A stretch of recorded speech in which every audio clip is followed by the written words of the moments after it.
Okay, it's day 2, and that means one thing: Wedge Clinic.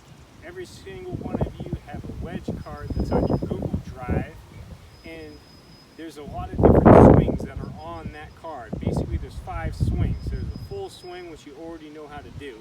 So you're pretty much going to be learning 4 new swings with a wedge. You're going to be getting a couple points on your backswing and a couple points on your follow through.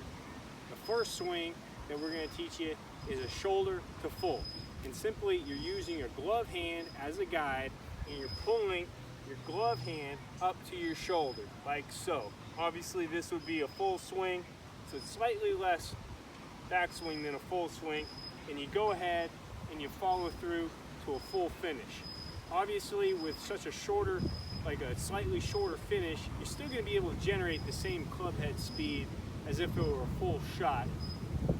So we want to tailor this down to about 90% of your velocity. Okay, you're still going after the ball, but you're not going as hard as a full swing. So what I want you to do is start with your pitching wedge and hit a bunch of shoulder to full shots. Figure out how far those shots are going. Once you get it down, it should be going a little bit less than a full swing. Take your rangefinder and you shoot your carry yardage. And go ahead and write that down on your yardage card. Then go to your next club. Maybe it's a gap wedge, maybe it's a sand wedge, maybe it's a lob wedge. Regardless, you're going to be going through all your different wedges with that shoulder to full swing first, so you continuously build up a repetition and that those swings are the same before you move to the next swing. So once you get all the shoulder to full swings written down on your carry yardage, then you're going to move to the next swing, which is a shoulder to shoulder. Okay, so on there it'll say S, little arrow S. The first letter represents the backswing. Okay, so this is going to be the shoulder to shoulder. Again, we're using our glove hand as the arrow on the clock, so to speak. Okay, so you pull your hand up to your shoulder and you follow through with your glove hand to your shoulder. Again, notice when I finish on a shoulder follow through, my hands are going to be in front of me. Okay, like so. As soon as you start wrapping that club around your head, that's when you're going to be picking up an extra 5 to 10 yards and start losing your distance control that you work so hard to create. Okay, so again, shoulder to shoulder, you're probably be coming at it with about 80–85% power. You're still going after the ball, but you're not going rapid quick.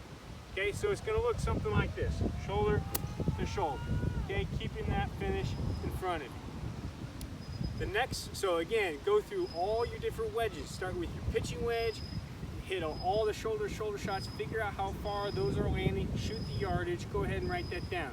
Then go to your next club, maybe it's your gap wedge. You do all your shoulder shots and figure out how far that gap wedge is going and write it down. And then it's your sand wedge and lob wedge, so on and so forth. Once you get all those swings done, then you move to the next swing, which is a rib to shoulder. So on your card, it's going to be R, little arrow, S. And with the rib backswing, it's really a small backswing, and you really need to keep everything below your hips quiet. So you're pretty much going to think that you're not really moving your hips at all on the way back. Obviously, they're probably going to move a little bit, but your thought is to keep them absolutely still. Sometimes players will like to maybe move the ball a little bit back in their stance, so it's going to be slightly back of center, and do what's called a stack and tilt. Pretty much load up all their weight on their front foot, and you won't be shifting your weight. You're going to be keeping all your weight on that front foot. Okay? So, in other words, quiet lower body. You'll be pulling your hand up, your glove hand up your rib cage, about here, and you finish again with the shoulder, keeping your hands in front of you on the finish. Okay, it's going to be probably about a 70% power on that. It's going to be nice and smooth, like this. You can do that all day long. Kiss that flag stick. All right, the next one. So go ahead and write down all the rib to shoulders. Do it. Start with your pitching wedge, go to your gap wedge, then go to your sand wedge, then go to your lob wedge to get all those clubs. So you're hitting a variety of shots, clubs with that one swing. Once you get those yardages all done, move to the next shot, which is a rib to rib. R, little arrow, R, as it'll state on your card. Again, we're going to be keeping our lower body quiet because we have a rib backswing, keeping your glove hand right in the middle of your rib cage, and you're going through the middle of your rib cage.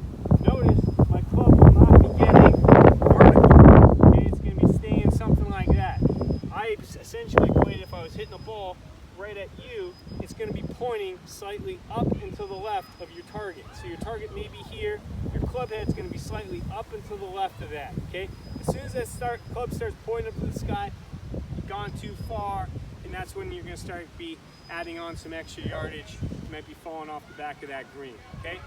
Go ahead, start with your pitching wedge, hit a bunch of shots, figure out how far they're going, move to the next club, figure out how far that's going, move to the next club until you get that all figured out. This whole thing on the driving range should take you maybe a large bucket, might take about an hour, and you can fill out your whole wedge card, which we call a rough draft.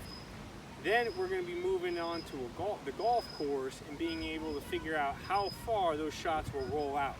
Okay, obviously a rib-to-rib pitching wedge is going to run out a lot more than, you know, maybe a shoulder-to-shoulder lob wedge, right? So we're going to kind of figure out how far those are rolling. So you're going to be getting 2 yardages on every shot. Your carry yardage, which is going to be helpful when you need to carry a bunker or you need to carry a tier, get on that top shelf.